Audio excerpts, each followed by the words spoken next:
Sejam muito bem-vindos, amados meus. Aqui é a aula sobre a Constituição Federal, artigo 194 a 200, focado aí no Sistema Único de Saúde do Brasil, beleza? Essa aula é feita por mim, professor Kennedy Santos, e por você, futuro servidor e futura servidora de nosso país. Amém? Amém, Senhor. Amém, amém, amém.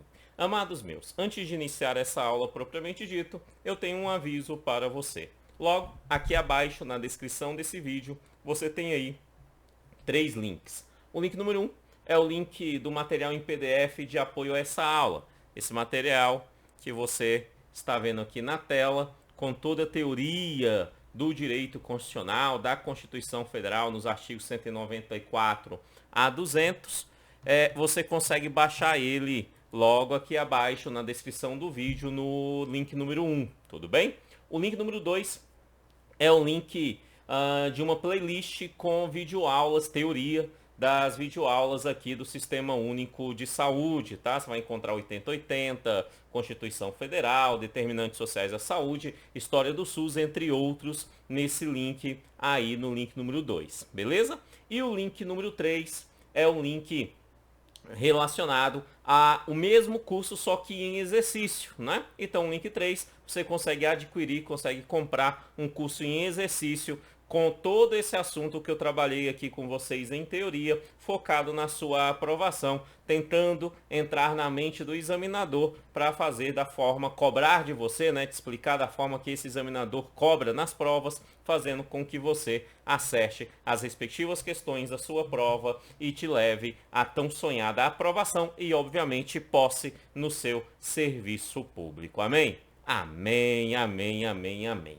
Amados meus, então, sem mais delongas, vamos iniciar os nossos trabalhos. Quando nós falamos sobre Sistema Único de Saúde e falamos no tópico da Constituição Federal, dos artigos 194 a 200, antes de entrar nesse assunto, eu recomendo que você já tenha assistido anteriormente 2 aulas minhas aqui no YouTube, pelo menos, que é História do SUS e ainda determinantes sociais de saúde. Só então depois assista aqui a do direito constitucional. Por quê? Porque há uma linha didática de compreensão de um para o outro. Então eu estou gravando e estou recomendando que exerça essa linha didática aqui em nossos estudos, tudo bem? Beleza.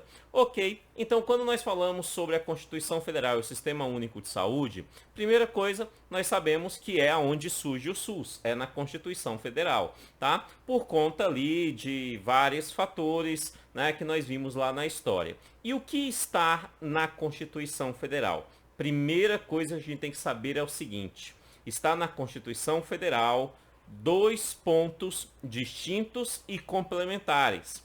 E o examinador cobra os 2 pontos distintos e complementares na hora da sua prova. Então, primeira coisa que você tem que saber é separar esses pontos. Que pontos são esses, professor? Muito simples. O primeiro é o que a Constituição Federal vai chamar de Seguridade Social. E o segundo é o que a Constituição Federal chama de saúde. Então, saúde e seguridade social são complementares, mas não necessariamente é a mesma coisa. E os artigos que se encontram na Constituição e que se encontram no seu edital se refere exatamente a essa estrutura, a estrutura da seguridade social e da própria saúde, beleza? Olha aí na tela comigo. Quando nós falamos então sobre seguridade social, o termo seguridade social está se vinculado ao artigo 194 da Constituição e vai até o artigo 195 da Constituição. Beleza? Então, 194 e 195 é seguridade social. E sim, o examinador cobra questões de seguridade social. A partir de então, dos artigos 196 até o artigo 200, o foco já é saúde. Então, do 196 A200, o foco é saúde. E sim, o examinador também cobra essa parte da saúde. Mas eu já deixo claro, o examinador cobra mais a parte da seguridade do que a parte da saúde propriamente dito. Por quê, professor? Simples, porque a parte da saúde que se encontra aqui na Constituição, com algumas exceções, nós vamos compreender tudo que está aqui, tá? Com algumas exceções, são repetidas em leis posteriores. E o examinador prefere cobrar esses tópicos em leis posteriores, principalmente a 8080/90, tudo bem? Com algumas exceções que são constitucionais, o examinador gosta de cobrar aqui na própria Constituição e que sim, nós vamos conhecer todos esses artigos da Constituição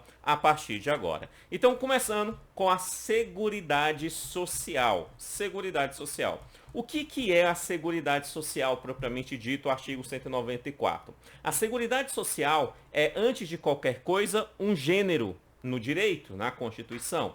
Esse gênero, ele é composto por 3 espécies. Então, eu tenho um gênero e dentro desse gênero eu tenho 3 espécies. O gênero é chamado de Seguridade Social. E dentro desse gênero é composto de 3 espécies: saúde, assistência social e previdência social. Beleza? Tranquilo? Show! Quando nós falamos sobre essas 3 espécies, é necessário a gente entender alguns detalhes. O que é a seguridade? A seguridade é, de certa forma, a organização econômica dessas 3 espécies. Então, todo o processo de planejamento econômico e de execução econômica, né, da previdência social, da saúde e da assistência social passa, na primeira medida, pelo que nós chamamos de seguridade social. Então, o termo seguridade social, ele é um termo orçamentário na maior parte das vezes. E, para fim de prova, é o termo que eu recomendo que você compreenda bem. Quando falamos sobre seguridade social, nós estamos falando de orçamento. Orçamento público. Orçamento público para quê? Para a própria seguridade. E esse orçamento público para a própria seguridade é gasto aonde? É gasto na saúde, é gasto na previdência social e é gasto na assistência social. Então, como é que funciona? Muito simples para a gente entender. Vamos começar então aqui pela saúde. A Constituição é muito clara. Ela vai dizer que a saúde é um direito de todos, e dever do Estado, independentemente de contribuição. Vamos começar por essa segunda parte. O que é independentemente de contribuição? É muito simples, muito simples. Todo ser humano tem direito à saúde pública no Brasil. É direito de todos. Todos significa todo ser humano. É isso mesmo. Não precisa ser cidadão brasileiro. Pode ser estrangeiro. Um cidadão estrangeiro tem direito à saúde pública no Brasil. Basta ser ser humano. Então, se o examinador fala, é direito de todos os cidadãos, apenas de todos os cidadãos brasileiros, o item está errado. Beleza? Porque não é só de cidadão, é de todos. Todos é todo e qualquer ser humano. Deixa eu ver se você está entendendo. Tem um desenho chamado Dragon Ball Z, não sei, Dragon Ball. Tem o Z, tem outros lá também. Lá no Dragon Ball existe um personagem que é o Goku. O Goku. Deixa eu perguntar. Se o Goku passar mal e ele chegar aqui no Brasil, ele terá direito à saúde pública no Brasil? A resposta é não. O Goku não tem direito. Professor, mas você não falou que é todo ser humano? Sim, mas quem te disse que o Goku é ser humano? O Goku é um super saiyajin. Se você não entende o que eu estou dizendo, pergunte pro seu filho que ele vai entender. Beleza? Ele é um super saiyajin. Ele não faz parte ali do gênero humano, tá? Ele é um outro gênero conforme o desenho, certo? Mas, e se for o Kuriri? Ah, o Kuriri é do gênero humano. Então, ele sim pode ter o atendimento aqui no Brasil? Porque basta ser humano. É muito simples. Na prática, se você vai nos hospitais, na parte ali, principalmente fronteirística do Brasil, né, com os nossos países vizinhos, com os nossos hermanos, você vai ver que muito dos nossos hermanos vêm fazer tratamentos aqui no Brasil. Simples, porque o Brasil é direito de todos, é direito de todos, independentemente de contribuição, se contribui para a Seguridade Social ou se não contribui para a Seguridade Social. Ou seja, quando nós falamos independentemente de contribuição ou com contribuição, a contribuição não é para a saúde.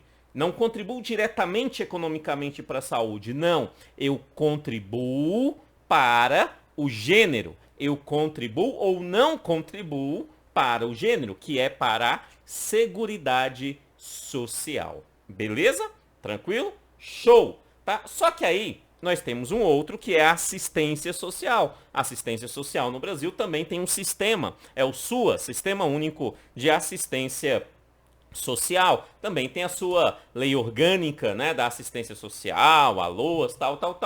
O que eu quero que você compreenda é que a assistência social aqui no Brasil também é independentemente de contribuição. Não precisa contribuir para a Seguridade Social para ter direito à assistência social. Não, mas ao mesmo tempo, a assistência social não é para todos. Como assim, Kennedy? Isso. A assistência social não é para todos. A assistência social é para todos que necessitarem.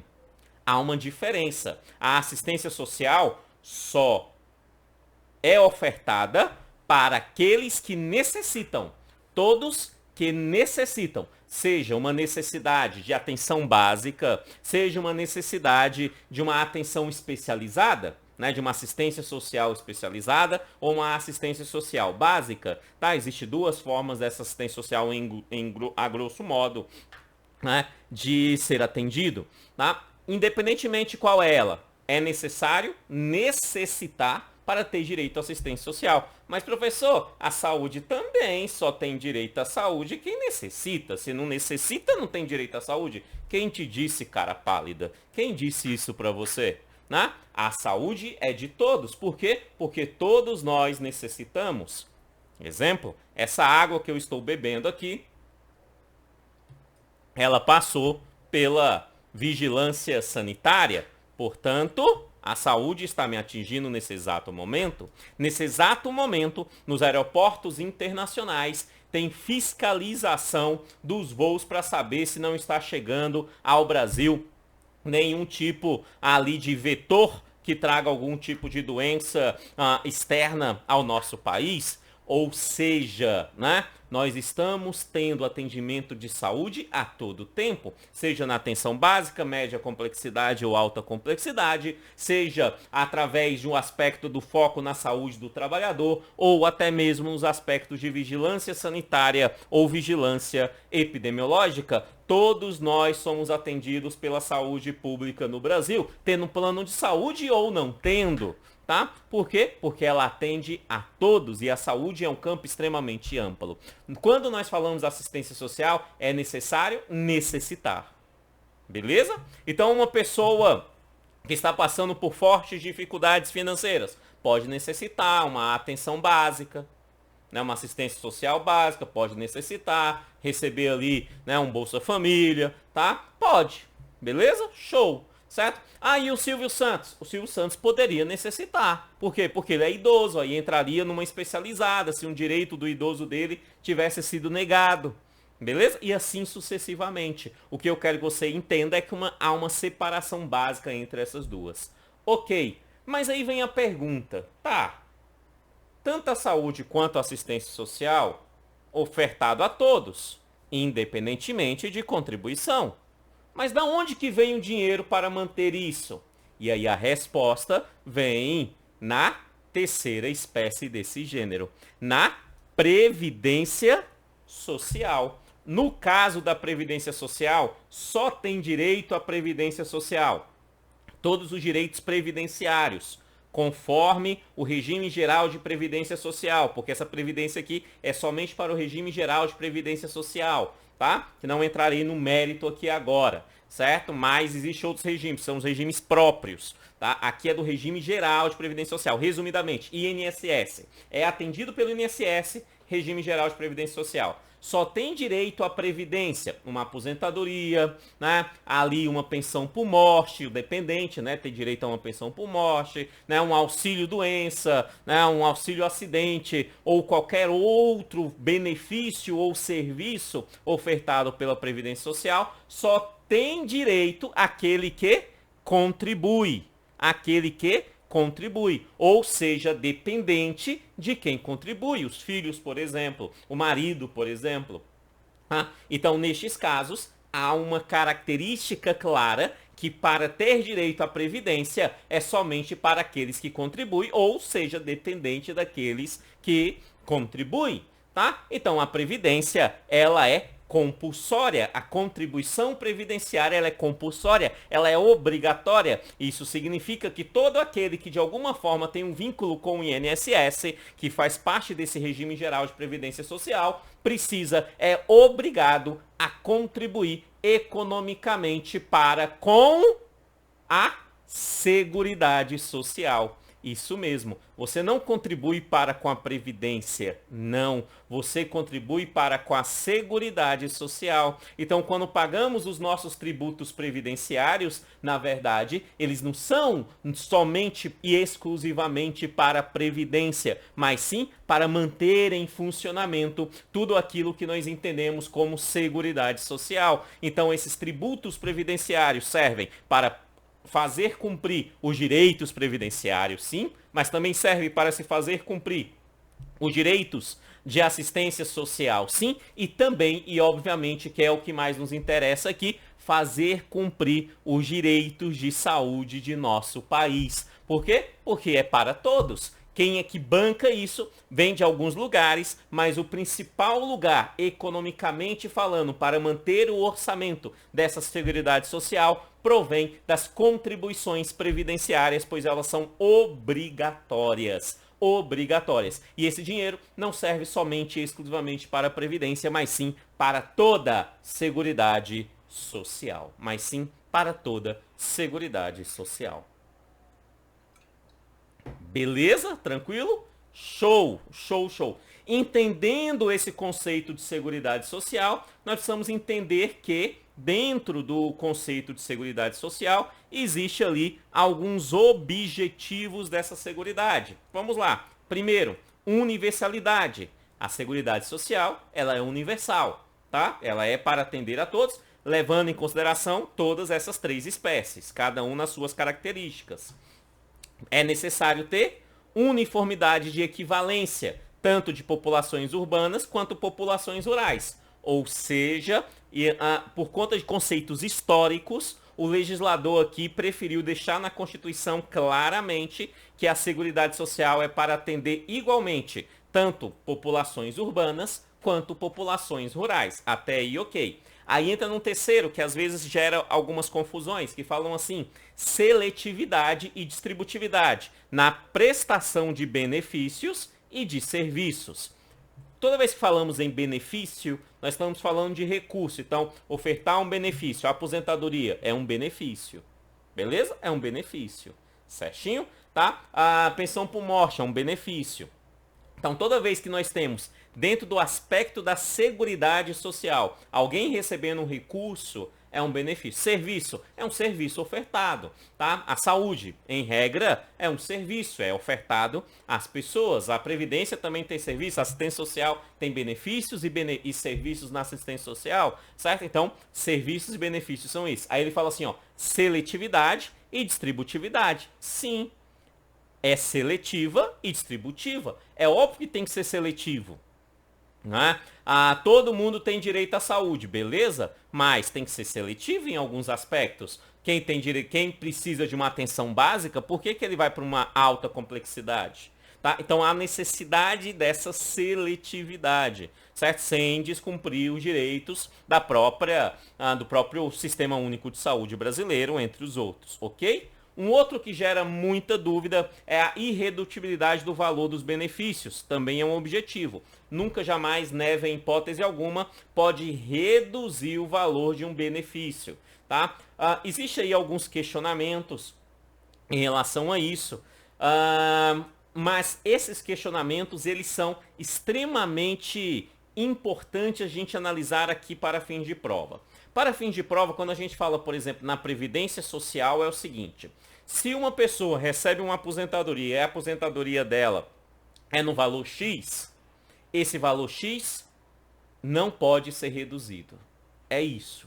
Está recebendo um benefício de Seguridade Social, conforme a Constituição, esse valor não pode ser reduzido. Não pode ser reduzido. É isso que você tem que levar para a prova. Simples. Ponto, tá? Não pode ser reduzido. Benefício de assistência social, né? Também o valor não pode ser reduzido. O que acontece na assistência social é que as pessoas mudam de categoria na assistência. Ora, aquela pessoa tinha elementos que faziam ela receber aquele benefício, né? E depois ela passou, né, não ter mais aquelas condições sociais que lhe dava direito de receber aquele benefício. Então muda o conceito daquele valor, porque mudou-se a condição dela em relação àquele conceito, não o benefício diminuiu. Tudo bem? Então o benefício não pode ser reduzido seus valores. Não é poder de compra, é apenas valor.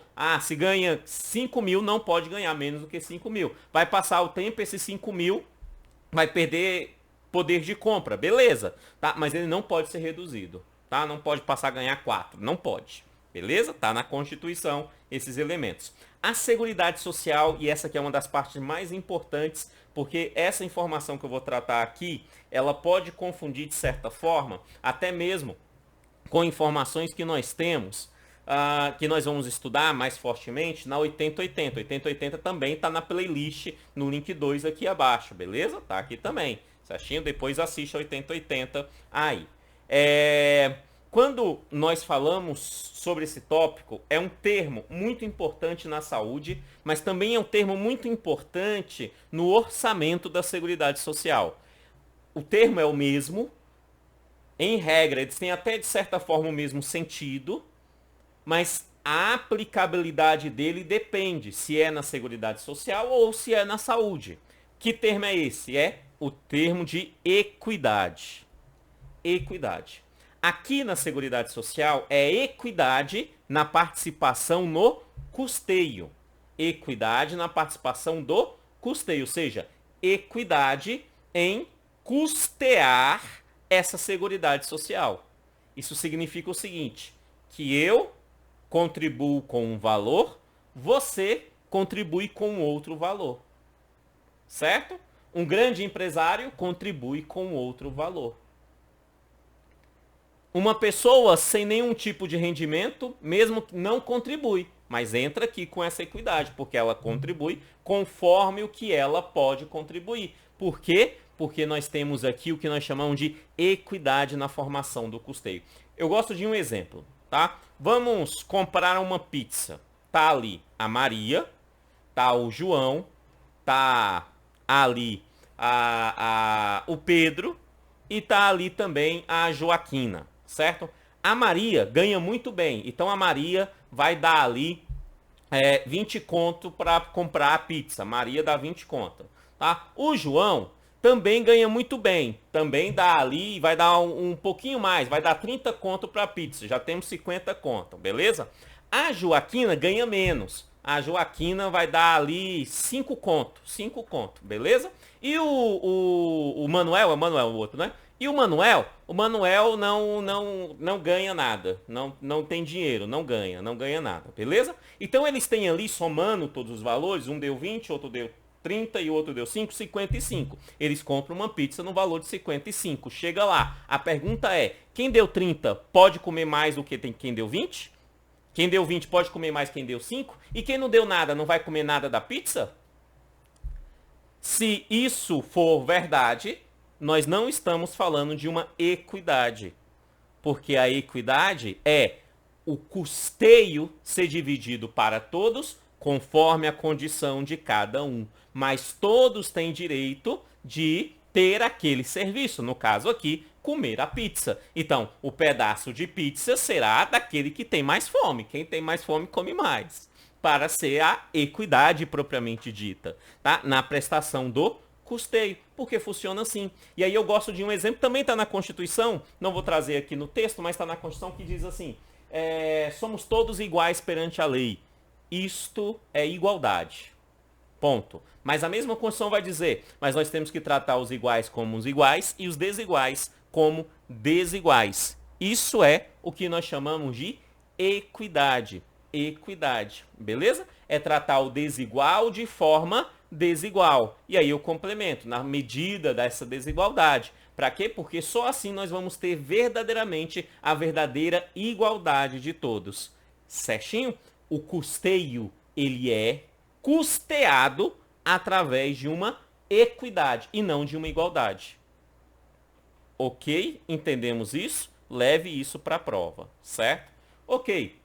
Haverá uma diversidade na base de financiamento da Seguridade Social, mas resumidamente, há uma diversidade sim, mas resumidamente é tripartite, igual nós vimos em aula anterior, tá? Na aula de História, certo? Vem basicamente de 3 lugares. Aqui ele destrincha melhor esses 3 lugares, mas basicamente vem desses 3 lugares: governo, empresas e trabalhadores, certo? Daqui a pouquinho a gente entende melhor isso. Tem caráter democrático, descentralizado, a saúde, não só a saúde, a Seguridade Social inteira ela é descentralizada. O que é isso? Existem elementos que são federais, outros que são estaduais, outros que são municipais, e o DF tem os seus próprios elementos, que ele é híbrido, ele exerce funções de estado e de município nele mesmo. Quando há esse tipo de situação, é o que nós chamamos de descentralização destas atividades. Tudo bem? Tá? Isso na saúde fica muito claro quando a gente estudar melhor um pouquinho mais para frente. A gente vai perceber essa descentralização acontecendo aqui nas legislações do Sistema Único de Saúde. Beleza? Tá? Há uma descentralização, essa descentralização há uma gestão, essa gestão é quadripartite, preste atenção, é a gestão que é quadripartite. Tá? O financiamento é tripartite, mas a gestão é quadripartite. Quem é que faz parte dessa gestão? Através do que nós chamamos, por exemplo, na saúde, de controle social do SUS. Quem vai fazer parte são através dos conselhos, principalmente, Conselho Nacional, Conselho Municipal, Conselho Estadual, certo? Conselho do Distrito Federal em saúde, certo? As conferências, entre outros elementos. Então, quem é que participa dessa gestão? Trabalhadores, empregadores, aposentados e o próprio governo. Aonde? Nos órgãos colegiados. Que órgãos colegiados são esses? Próxima aula nós vamos conhecer muito bem esses órgãos colegiados, tá? Próxima aula vamos conhecer muito bem. Dentro desse processo dos órgãos colegiados, nós vamos ter então principalmente aí os conselhos. Conselho Nacional de Saúde, Conselho Municipal de Saúde, Conselho Estadual de Saúde e Conselho de Saúde do Distrito Federal. Estes conselhos nós vamos estudar fortemente lá principalmente na Lei 8.142 de 1990, que é a próxima aula que eu recomendo que você assista logo depois aqui da Constituição Federal, porque lá nós vamos falar melhor sobre como que funciona essa questão de órgãos colegiados, como é que funciona, que órgãos colegiados são esses, que são os conselhos, quais são as suas estruturas, como é que elas funcionam bem, conforme lá está. As próprias conferências também nós iremos discutir na 8.142 de 1990, que é sim uma das leis orgânicas da saúde que eu recomendo estudar logo depois de ter visto aqui a Constituição Federal. Beleza? Tranquilo? Show, show, show. Então, são órgãos colegiados, certo? E aí o artigo 195 vai nos dizer da onde que vem esses recursos, né, para o financiamento da Seguridade Social. Da onde que vem os recursos do financiamento da Seguridade Social? Certo? Primeiro, ele fala, olha, vai vir tanto de forma direta quanto de forma indireta. Direta, principalmente previdência, que é o que nós vimos. Indireta, tributos de diversos lugares. Certo? Tá? E também esses valores ficarão, preste atenção, ficarão no orçamento da União, no orçamento do Estado, no orçamento do Distrito Federal e no orçamento dos municípios.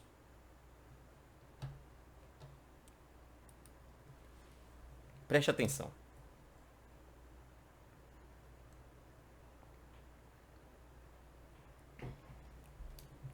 Quando nós falamos em orçamento e que esse orçamento é de forma descentralizada, o que nós estamos dizendo é o seguinte, que o governo federal terá o seu próprio orçamento de Seguridade Social. Como é que ele funciona? Muito simples, muito simples. Cada poder no governo federal, mais o cursus legis, ou seja, mais o Ministério Público, irão elaborar o que nós chamamos de propostas orçamentárias. Então, o Ministério Público cria sua proposta orçamentária, o Poder Judiciário cria sua proposta orçamentária, o Poder Legislativo cria sua proposta orçamentária e o Poder Executivo cria sua proposta orçamentária. Isso em âmbito federal. Pegam tudo isso, mandam ao chefe do Poder Executivo. O chefe do Poder Executivo faz a análise dessa estrutura, no ministério específico para isso, seja o Ministério do Planejamento, o Ministério da Economia, ou qualquer outro ministério que esteja, no momento, exercendo esse poder, vai fazer a análise dessa proposta. Tendo a proposta pronta, com todos esses poderes, manda para o presidente do Congresso, que é o presidente do Senado. O presidente do Congresso pega essa proposta e convoca, né, uma reunião do Congresso Nacional entre Câmara e Senado. E ali é aprovado o que nós chamamos de orçamento público em um ano para ser utilizado no próximo ano, no próximo interstício, no próximo período de um ano. No próximo exercício, o orçamento usa o termo exercício para definir ano. Naquele ano será gasto aquele valor que foi estabelecido no orçamento. Lá tem dinheiro da educação, lá tem dinheiro da saúde, lá da Seguridade Social, lá tem dinheiro para cultura, lá tem dinheiro para obras e para um monte de coisa. Entre aqueles recursos, dinheiro da Seguridade Social. O orçamento nacional faz assim, certo? E os estados da mesma forma.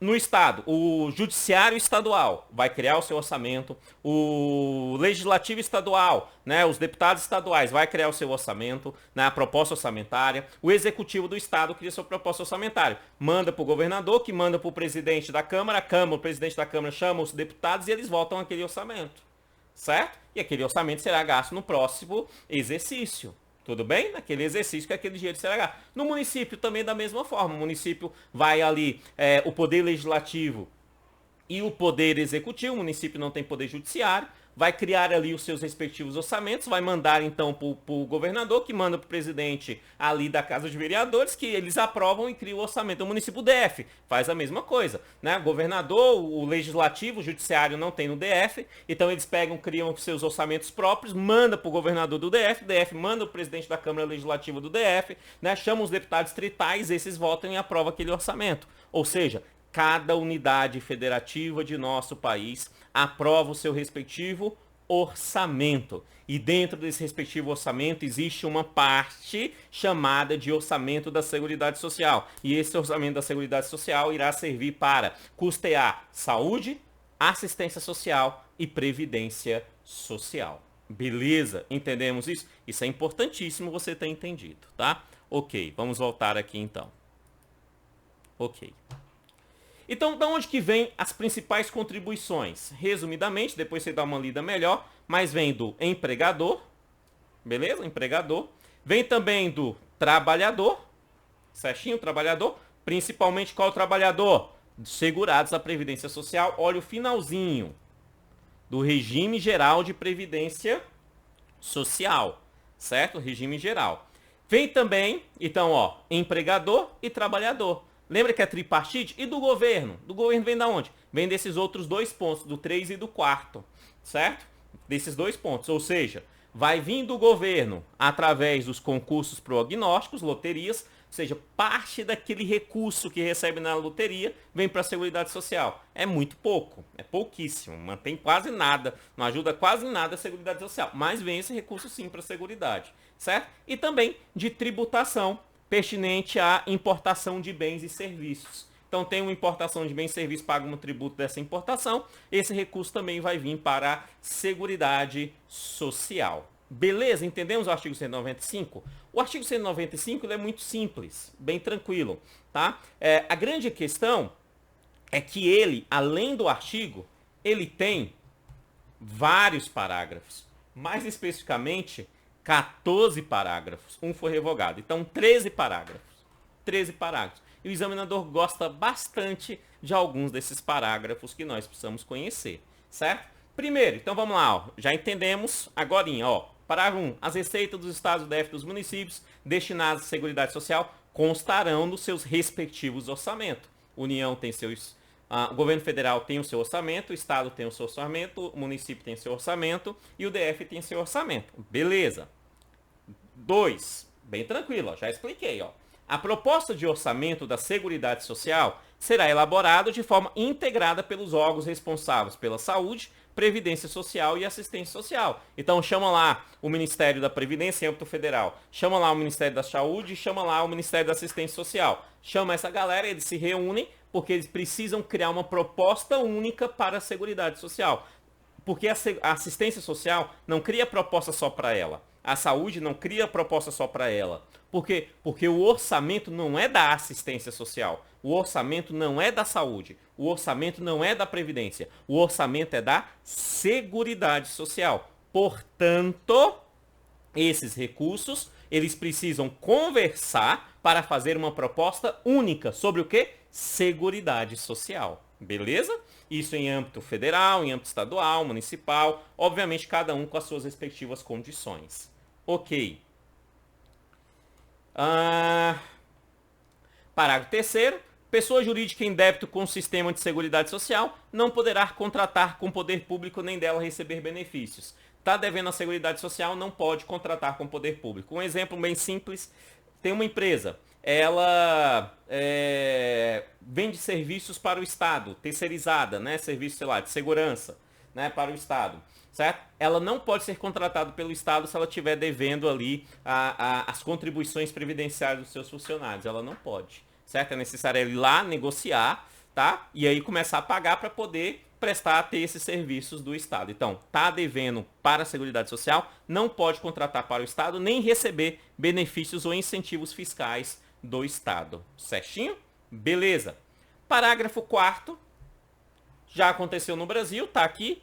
É o seguinte, no parágrafo 4º diz que outras fontes de custeio poderão ser instituídas para custear a Seguridade Social. Um exemplo que nós podemos dar, aconteceu no governo Fernando Henrique Cardoso e foi utilizado até o governo Dilma, tá? Que é a famosíssima CPMF.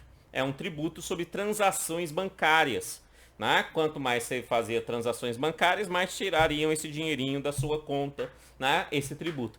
Lá no governo Fernando Henrique, ele falou que seria para usar na saúde. Só que ele usou de didática, porque não podia ser encaminhado só para a saúde. Porque você já sabe, esses recursos são encaminhados para a Seguridade Social. E da Seguridade Social distribuídos entre esses três elementos. Saúde, assistência social e previdência social. Beleza. Chegamos então no parágrafo queridinho dos examinadores. É o queridinho dos examinadores. Nesse parágrafo, o examinador, inclusive, ele gosta muito de cobrar exatamente da forma que está escrito.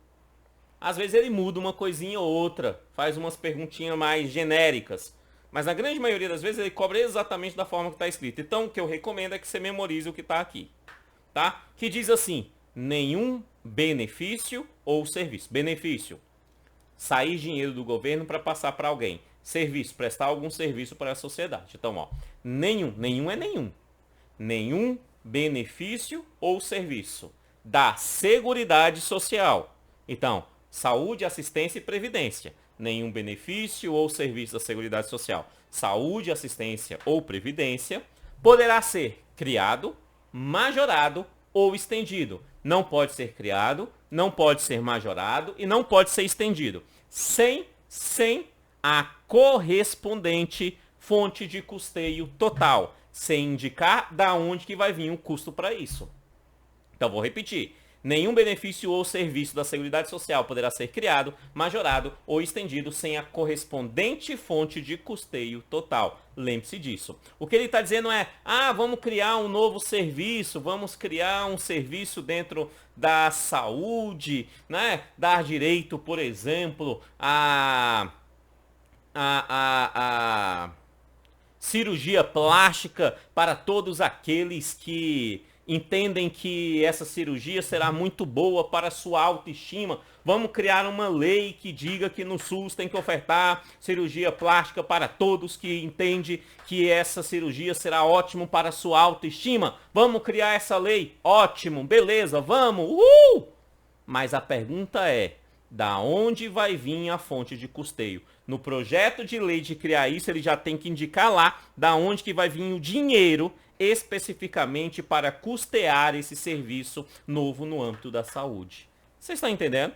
Tá? Isso é o que está na lei. Na prática, muita coisa foi instituída sem respeitar o que está aqui na Constituição Federal. Mas ninguém sem consciência questiona, porque na grande maioria das vezes é algo que é bom para a sociedade, mas não disseram aonde que vem o respectivo recurso. Aí depois o Estado teve que se virar e conseguir os recursos para aquela respectiva demanda. Mas está na Constituição. Nenhum benefício ou serviço poderá ser criado, majorado, né, ou estendido sem a respectiva fonte de custeio total. Entendeu isso? Extremamente importante para que você não erre uma questão na sua prova. Esse parágrafo cai bastante. Beleza. Ok. Parágrafo 6º. É algo que fala assim, as contribuições sociais que trata desse artigo só poderão ser exigidas após decorrido 90 dias da data da publicação desta lei. Beleza? Tranquilo? Parágrafo 7.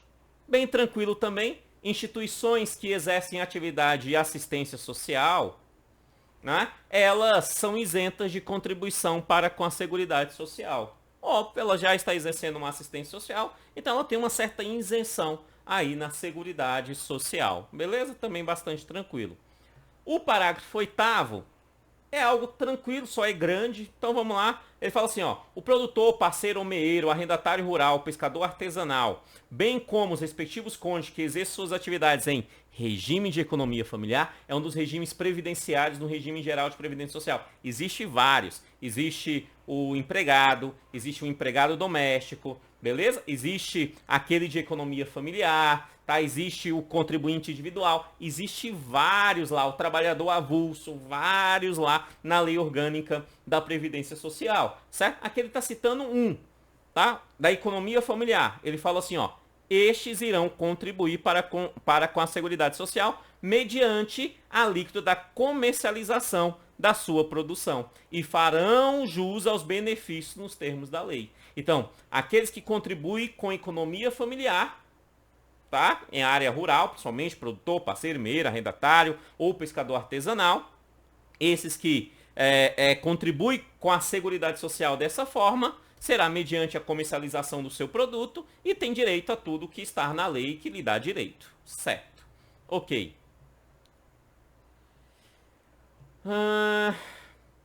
O parágrafo 9º fala que contribuições sociais poderão ser alíquotas diferenciadas em razão de atividades econômicas. De uma forma muito simples. Ele está dizendo o seguinte, olha, aquelas pessoas que produzem arroz vai pagar uma tributação diferente daquelas pessoas que produzem, por exemplo, videogame. É isso que ele está dizendo, tá? Quanto mais essencial o produto é, a menor a alíquota. Quanto menos essencial é, maior a alíquota. Resumidamente é isso, tá? Sem muito mérito. Aí nós chegamos no parágrafo 10, que é um parágrafo muito importante. Muito importante. Ele diz assim: a lei definirá os critérios de transferência, preste atenção, transferência de recursos para o Sistema Único de Saúde e ações de assistência social. Então, a lei irá definir, está dizendo, vai ser criado leis que irão definir transferência de recursos, dinheiro, vai ser transferido recursos para a saúde, Sistema Único de Saúde, e dinheiro, recursos para assistência social. De quem para quem? Preste atenção. Da União para os estados, o Distrito Federal e os municípios. Opa! Então a União vai tirar recursos da União, da Seguridade Social, e será transferido parte desses recursos para os estados, para os 26 estados que nós temos no Brasil, para o Distrito Federal, um único Distrito Federal que nós temos, também será encaminhado recurso para o DF, e para os municípios, os 5 mil e lá vai porrada municípios que nós temos espalhados nesse país. A União também vai mandar recursos para ele, tá? Aí ele fala ainda assim, ó, e dos estados para os municípios. Opa, então do estado para o município. Vamos entender, para isso é melhor usar um exemplo, um estado. Vamos pegar aqui Goiás, né? O Goiás aqui. O Goiás, o estado do Goiás, o governo do estado do Goiás, certinho? Ele vai transferir recursos aos seus municípios. Então ele vai ter que transferir recurso para Goiânia, vai ter que transferir recurso para Anápolis, vai ter que transmitir recurso para Jataí, para Rio Verde, para Caldas Novas. Beleza? Ele vai transferir recurso para os municípios. Então o estado também transfere recursos para os municípios. Então, União transfere para os estados, para o DF e para os municípios. Os estados para os municípios. E o DF não transfere para ninguém porque não existe municípios dentro do DF. Ele é híbrido, ele é um governo único que exerce funções de estado e de municípios. Beleza? Tá? Então funciona assim. Aí ele fala assim, ó. Essas transferências da União para os estados, DF e municípios, e dos estados para os municípios, irá ser observado a respectiva contrapartida de recursos. O que ele está dizendo é o seguinte, que já que eu citei, para que Rio Verde, no Goiás, receba recurso do Goiás, é necessário que o Rio Verde tenha colocado dinheiro na sua seguridade social, ou melhor, na sua saúde ou na sua assistência social. Essa respectiva contrapartida é que o município de Rio Verde já tenha colocado dinheiro lá. Aí o estado coloca dinheiro lá. Aí o governo federal coloca dinheiro lá. Beleza? Para que o Rio de Janeiro receba recurso federal, é necessário que o estado do Rio de Janeiro, falando do estado do Rio, tenha colocado dinheiro na sua própria conta para a saúde, para que o governo federal tenha colocado lá. Só o governo federal vai colocar se tiver a contrapartida do estado. O governo federal só vai colocar dinheiro no município se tiver a contrapartida do município. O estado só vai colocar dinheiro no município se tiver a contrapartida no município. E aonde que fica esse dinheiro? Preste atenção nisso que eu vou falar agora, que já é até um fundamento para a próxima aula. Esse dinheiro fica nos fundos. Como assim? Quando a gente fala assim, ó, Fundo Nacional de Saúde. O que é esse fundo? Um Fundo Nacional de Saúde é uma conta bancária. É isso. É onde fica o dinheiro da saúde do governo federal. Então, a Seguridade Social, esse dinheiro vai para a saúde? Beleza, vai colocar lá no Fundo Nacional de Saúde. Certo?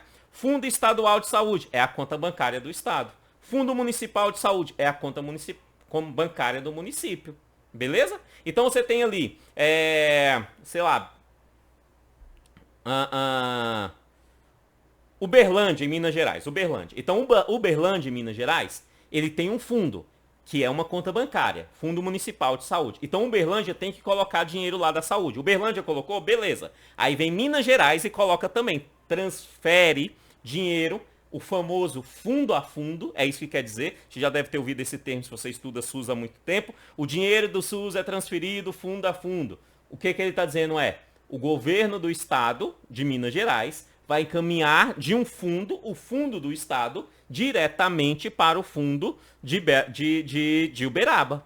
Beleza? Tranquilo? Faz um Pix. O governo do estado faz um Pix para o município, de um fundo para outro fundo. O governo federal também vai mandar para Uberaba, certo? Então o governo federal vai fazer um Pix direto para o fundo de Uberaba, sem passar pelo governo de Minas. Por isso o fundo a fundo vai mandar para Uberaba. Ah, o governo federal também manda para o fundo de Minas? Manda sim. Então o governo federal vai mandar fundo a fundo para o governo, para o fundo de Minas Gerais. Certinho isso? Tranquilo? Então, isso é extremamente importante. E para que receba esse recurso, é extremamente necessário que anteriormente tenha garantido a sua respectiva contrapartida, ou seja, tenha colocado o dinheiro lá, naquele lugar especificamente. Fechou?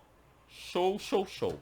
Parágrafo 10, extremamente importante para acertar as questões de Sistema Único de Saúde no Brasil, vinculado ao seu orçamento, vinculado aqui à ideia de seguridade social e até mesmo de alguns elementos da saúde em nosso país, principalmente da Lei 8.142 de 1990.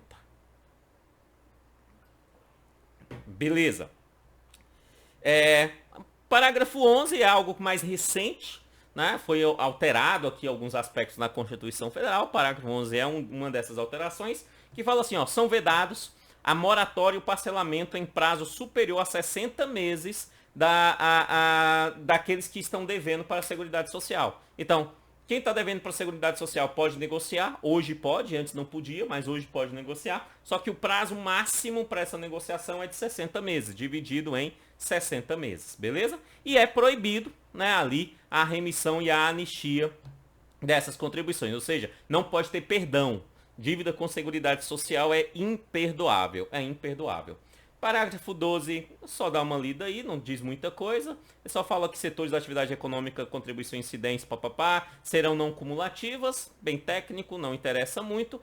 Parágrafo 14, o segurado somente terá reconhecido com tempo de contribuição ao regime geral de previdência social, né, naquela contribuição igual ou superior à contribuição mínima mensal exigida para sua categoria. Então, também bem técnico para a previdência social, que só estará contribuindo para a Seguridade Social no campo do regime geral de previdência e valerá para fins previdenciários se aquele valor for o mínimo pré-estabelecido para a categoria a qual ele trabalha, a qual ele exerce.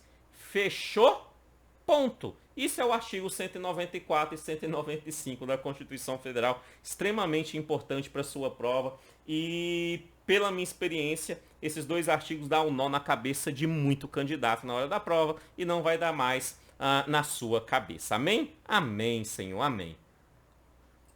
E para garantir que não deu nó, recomendo que você faça os exercícios dessa matéria comigo no link 3. Vai lá, adquire o curso de exercícios aqui do Sistema Único de Saúde, né? Onde que eu irei rever todos esses elementos, só que agora em exercícios, fazendo assim com que você tenha mais chances de acertar as questões da sua prova. Link 3, coloca aqui abaixo. Link 1, material em PDF de apoio a essa aula, esse material que está na tela. Link 2, playlist dos cursos. E link 3, o curso em exercício de Sistema Único de Saúde. Beleza, beleza, beleza.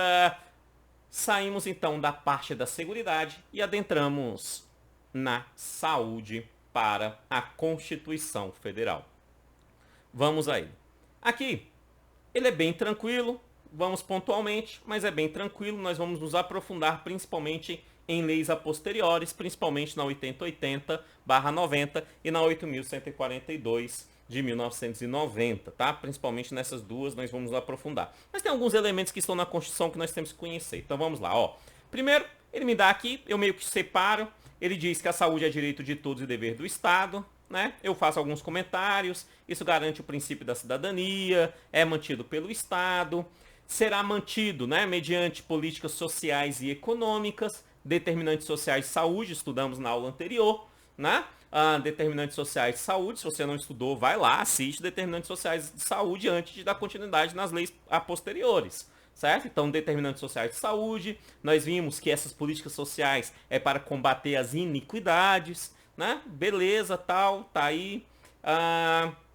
Também é algo extremamente importante aqui para a saúde, o acesso universal e igualitário, é para todo mundo e dentro das suas necessidades.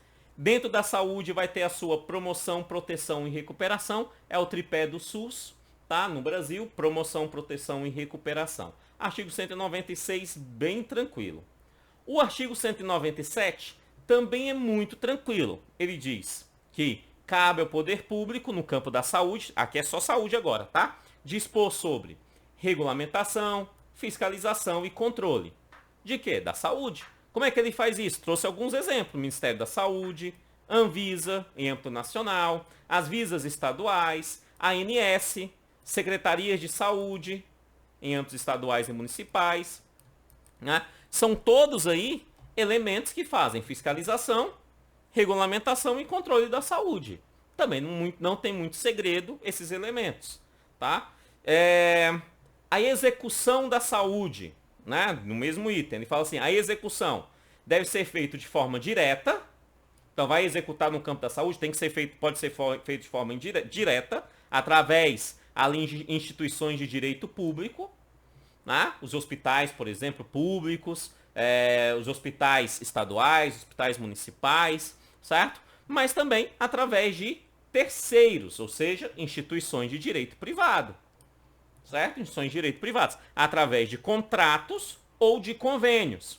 Então, instituições de direito privado são regidas pelo direito privado, pode até ser instituições públicas, mas direito privado, por exemplo, empresa pública. Um exemplo muito comum na saúde hoje é a EBSER, a Empresa Brasileira de Serviços Hospitalares. É uma empresa pública, 100% pública, né? Mas ela é regida pelo direito privado. É uma empresa que ela faz contratos, convênios, principalmente com as universidades federais, para poder gerenciar os hospitais universitários e a parte de saúde dessas universidades, tá? Ela é uma empresa pública, porém ela é do regime, ela é gerida, né, pelo direito privado, ela está associada ao direito privado, porque toda empresa pública está associada ao direito privado, certo? Então faz através de convênios e contratos, ou empresas privadas mesmo, né, que também podem fazer contratos e convênios com o poder público. Mais para frente a gente vê isso com mais calma, mas pode, a Constituição diz, tá? Sejam inclusive pessoas físicas ou jurídicas. Beleza? Fechou? Ok.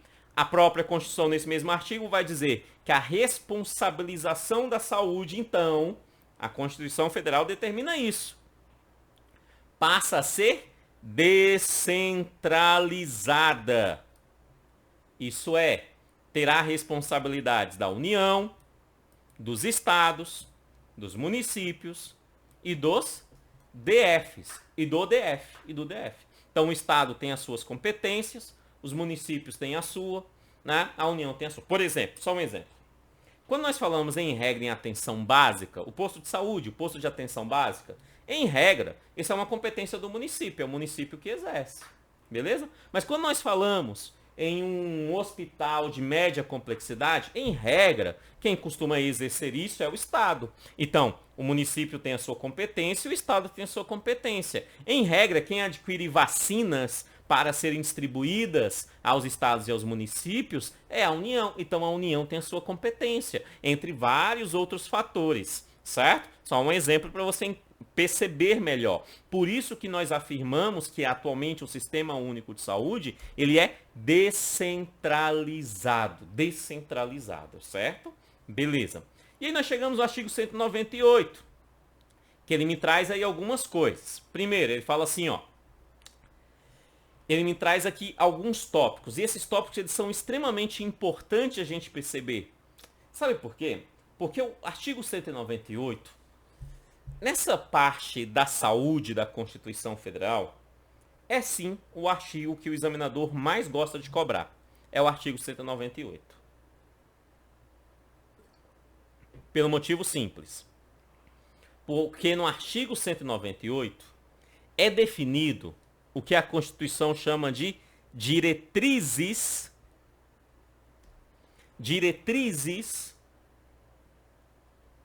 da saúde pública no Brasil. Diretrizes. E por que isso é importante? Porque você não pode confundir diretrizes, por exemplo, com princípios. Os princípios do SUS está lá na 8080, mais especificamente no artigo 7º, salvo engano. É artigo 7º. Então tá lá na 8080, os princípios. Aqui são diretrizes. Diretrizes é uma coisa, princípios são outras. Por mais que eles até meio que se repetem. Tem diretriz aqui que está escrito lá como princípio. Tá, mas você tem que saber que a Constituição está falando de diretrizes e a 8080 fala de princípios. São coisas distintas. Beleza? Então, o examinador gosta bastante de cobrar. Então, a primeira coisa que você tem que saber é quais são essas diretrizes. Quais são essas diretrizes? Essas diretrizes são essas aqui, ó. 1. Descentralização. é uma diretriz. 2, atendimento integral é uma diretriz. E 3, participação da comunidade é uma outra diretriz. Então, nós temos como diretriz 3 coisas que você tem que lembrar: descentralização, atendimento integral e participação da comunidade. Isso você tem que lembrar. Está na Constituição. Quais são as diretrizes? Artigo 198. Descentralização, atendimento integral e participação da comunidade. Beleza isso? Show! A partir daí, vamos entender o que esse artigo fala, além de me indicar quais são essas diretrizes. Ele fala, ó, todo processo será regionalizado e hierarquizado. Isso aqui é uma consequência da própria descentralização. Não existe descentralização sem regionalização e hierarquização. Essa regionalização e hierarquização é consequência da diretriz da descentralização. Beleza? Vamos ver melhor isso lá nos princípios, quando a gente falar melhor sobre esse aspecto de descentralização. Lá na 8080 a gente vê melhor. Mas basicamente é isso. Para descentralizar, foi necessário regionalizar e hierarquizar. Certo? Ok. Com direção única em cada descentralização, beleza. Com direção única em cada esfera de governo, segue uma direção única, que é o próprio princípio dessa hierarquia e dessa regionalização. Depois, um atendimento integral, com prioridade, atividades preventivas, sem prejuízo de serviços assistenciais. O que é o atendimento integral? O que essa diretriz diz? Que também está lá nos princípios, né? Lá, principalmente quando a gente fala sobre a integralidade, certo? Mas é o que a diretriz chama aqui de atendimento integral. O que ele está falando é que eu tenho direito ao atendimento de saúde que eu necessitar, em tudo que eu necessitar e que a saúde consiga me ofertar. Então, eu tenho direito, tô com uma gripe, procuro atenção básica, eu tenho que ser atendido? Tenho, beleza? Não é algo mais sério, média complexidade, tem que ser atendido? Tenho. E alta complexidade, tem que ser atendido? Tenho. Uma pessoa se acidentou, pode levar para o hospital? Pode, não só pode como deve. Entendeu? É integral. Ah, não, eu vou atender isso, mas isso aqui eu não vou atender. Não é isso que a saúde está dizendo. A diretriz é atendimento integral. Integral. Sim, com prioridade para atividade preventiva. É óbvio que nós vamos priorizar aquilo que é preventivo. Mas o atendimento ele é integral. Ele atende o ser humano por inteiro. Vamos ver melhor isso lá na 8080. Beleza? Participação da comunidade. Puxa uma setinha. Você baixou o material. Não baixou o link 1 aqui abaixo. Baixa o material. Puxa uma setinha dessa participação da comunidade. Escreve assim. Controle social do SUS. Escreve aí. Controle social do SUS. Certo? Principalmente Lei 8.142 e a resolução, certo? Isso é o principal ponto que trata sobre essa participação da comunidade. Há um controle social. Participação da comunidade são feitas nas conferências, Conferência Nacional de Saúde, Conferência Estadual, Conferência Municipal e nos conselhos, Conselho Nacional, Conselho Municipal, Conselho de Saúde do DF, certo? Então, e nos conselhos. Isso é a participação comunitária da saúde. Ok. Aí eu chego no parágrafo 1º, que fala que o Sistema Único de Saúde é financiado com recursos do orçamento da Seguridade Social. Nenhuma novidade, né? A saúde é financiada pela Seguridade Social, da União, dos estados, do Distrito Federal e dos municípios, além de outras fontes. Beleza. Tá? Então é financiado pela Seguridade Social. Ok. Aí ele me dá aqui alguns valores no parágrafo 2º, tá? Que basicamente você tem que saber o seguinte, que é o que está aqui, ó, no inciso 1º do parágrafo 2º. Ele fala assim, ó, no caso da União, a Receita, a União, terá que colocar no exercício financeiro, aquele ano do orçamento, da aprovação orçamentária, né, um valor para a Seguridade Social não inferior a 15% aqui para a saúde, certo? Não inferior a 15% para a saúde. No caso dos estados do DF, os produtos de arrecadação dos impostos, total deduzido as parcelas foram transferidas respectivos municípios. Ok, isso aqui eu recomendo uma leitura. Não tem muita coisa aqui a destacar. E aí nós temos alguns parágrafos que são novos na Constituição que vieram aí com a crise sanitária que nós tivemos aí no último ano, né? Nos últimos anos. Que é o seguinte, ele fala o seguinte, essa lei agora, a Constituição Federal, determina que seja criado plano de carreira para agentes comunitários de saúde e agentes de combate à endemia. Se o seu concurso é dessa área, recomendo que você lembre esse parágrafo na Constituição Federal. Então agora há um plano de carreira e está na Constituição para agente comunitário de saúde e agente de combate a endemias. Beleza? No parágrafo 6º, ele vai continuar essa estrutura, que vai dizer que o servidor que exerça funções equivalentes a agente comunitário de saúde ou agente de combate a endemias poderá perder o cargo em caso de descumprimento dos requisitos específicos. Então, está cumprindo esses cargos, mas descumpre um requisito específico, ele pode perder o cargo. Por exemplo, né, entre eles, existe requisito, salvo engano, para agente comunitário de saúde, é que ele more na região onde ele atua. Isso é um requisito específico. Se ele descumpre isso, ele pode perder o cargo. Entenderam? Tá? É o que está na Constituição. Beleza. Aí ele fala que os vencimentos, quanto que essas pessoas irão ganhar, né, deverão ser estabelecidos e serão de responsabilidade da União. E o Estado irá pagar, ou seja, a União transfere esse recurso para os estados, municípios e o DF, e esses pagam os vencimentos a esses agentes. Tá? Além de outras vantagens possíveis que ele pode ter, incentivos, gratificações e outros. O pagamento desses servidores que trabalham nessas áreas serão ali consignados do Orçamento Geral da União, é o que eu disse. A União é quem irá bancar os recursos para pagar o salário dos agentes comunitários de saúde e os agentes de combate à endemia. É a União que banca, transfere para os estados e para os municípios, fundo a fundo, lembra fundo a fundo? Então transfere e aí eles exercem ali os seus aspectos. Parágrafo 9º, bastante importante, está na Constituição, que diz o seguinte, olha, que esses agentes não poderão ganhar menos do que 2 salários mínimos. É isso, não pode ganhar menos do que 2 salários mínimos, certo? Também terão direito adicional de salubridade, né, caso exerça aí esses aspectos. Ok. Esses recursos da União, que serão encaminhados aos estados do DF, não serão contados para fins de limite de despesa com o pessoal dos próprios estados e municípios. Eles não podem contar isso como despesa do estado. O DF não pode contar isso como despesa do DF. Sei lá, Palmas no Tocantins não pode contar isso como despesa de Palmas. Tá? Não pode, por quê? Porque esse dinheiro vem da União, então não pode contar como despesa ali. Ok. E o parágrafo 12, também extremamente importante, foi acrescentado agora, então, na Constituição Federal, e é algo que foi até discutido, assim, que ele foi aprovado, né? Teve discussões jurídicas, tal, em relação a isso, que é o piso salarial profissional nacional para enfermeiro e técnico de enfermagem e auxiliar de enfermagem e parteiro.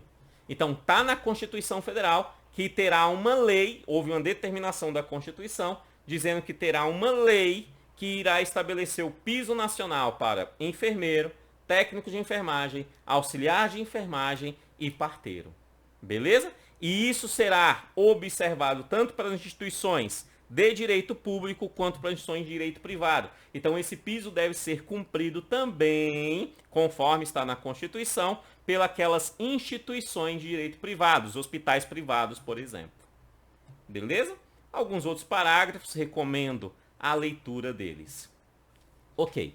Aí nós chegamos no artigo 199, que é algo importante que acontece no Brasil, e você sabe disso, que a saúde, além do Sistema Único de Saúde, né, todo o seu modelo, também é livre à iniciativa privada. Então a iniciativa privada pode exercer ações no campo da saúde em nosso país, sem maiores problemas.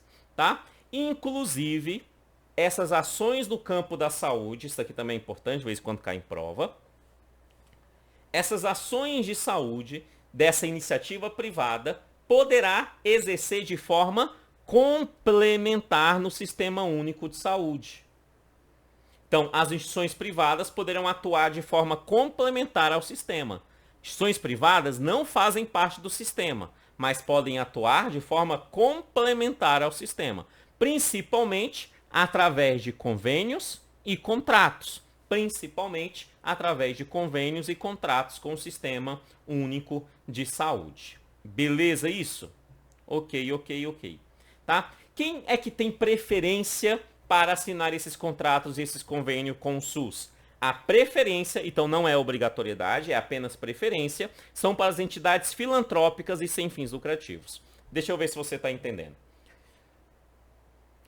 Chega lá uma Santa Casa de Misericórdia, instituição filantrópica sem fins lucrativos. E chega lá um hospital privado. Chega os dois. Beleza. Hospital privado com fins lucrativos. Ambos querem assinar um contrato com o SUS para exercer algo, ou um convênio, tá? Querem assinar. Ambos podem? Podem. Mas o SUS só vai assinar com um deles. Quem é que tem preferência?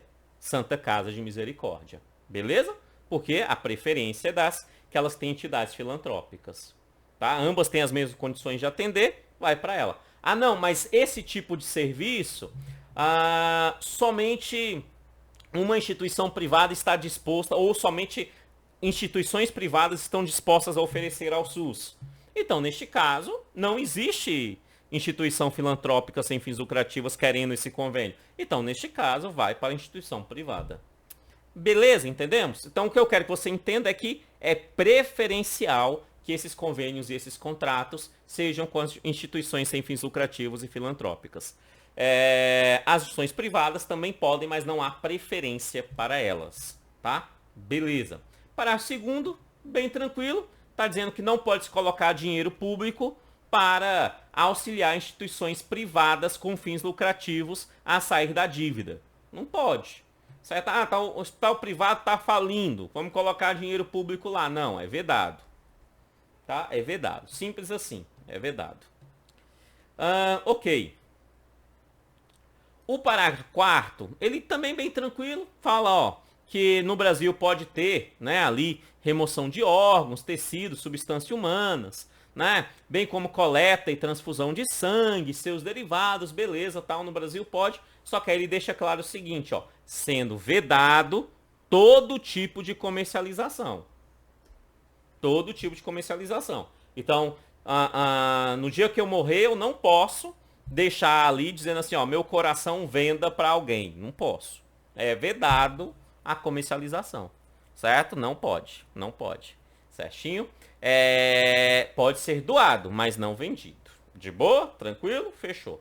E aí nós chegamos no artigo 200, que basicamente fala sobre as competências do Sistema Único de Saúde. Vamos passar aqui um rol, né, com vários elementos, mas vamos estudar eles fortemente lá na 8080 principalmente. Vamos entender aqui alguns aspectos. Primeiro, vai ter que ter controle e fiscalização, já falamos sobre isso.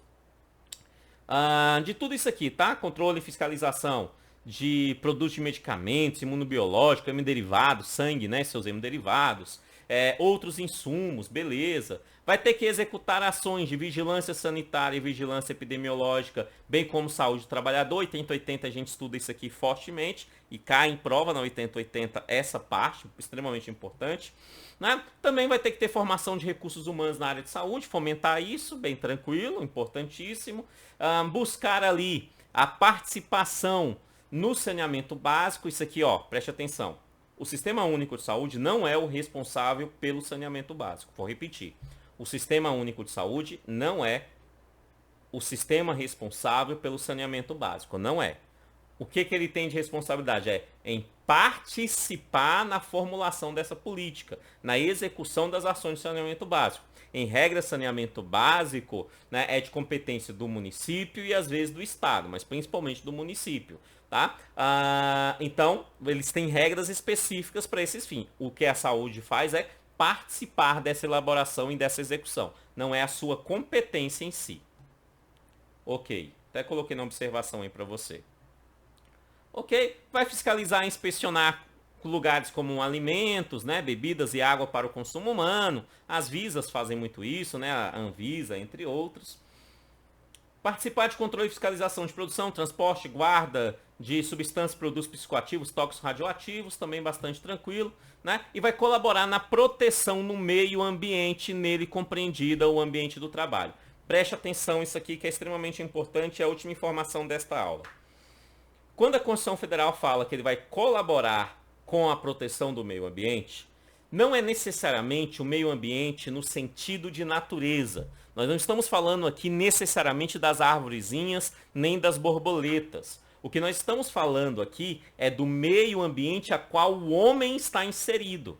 Sim, estamos inserindo em um planeta, então vamos cuidar das árvores, das borboletas, beleza. Mas aqui é onde o ser humano está inserido diretamente. Tanto é que ele cita diretamente nele compreendido do trabalho, ou seja, o ambiente do trabalho, entre outros ambientes, tá? Entre outros ambientes. Então, proteção do meio ambiente é a proteção do meio ambiente a qual o ser humano está inserido, tá? A qual o ser humano está inserido. Muito obrigado, amados meus, pela sua atenção. Só lembrando, bem aqui está o vídeo de determinantes, que é o que eu recomendei você ter assistido antes dessa aula, né? Caso não tenha assistido, assiste ela antes de ir para a próxima, mas já assistiu determinantes, então tá aqui a Lei 8.142 de 1990, que é o que eu recomendo assistir, estudar depois de ter estudado aqui a Constituição Federal comigo. Beleza? Forte abraço e dá uma olhadinha nos links aí abaixo também. Valeu e até a próxima aula. Tchau, tchau.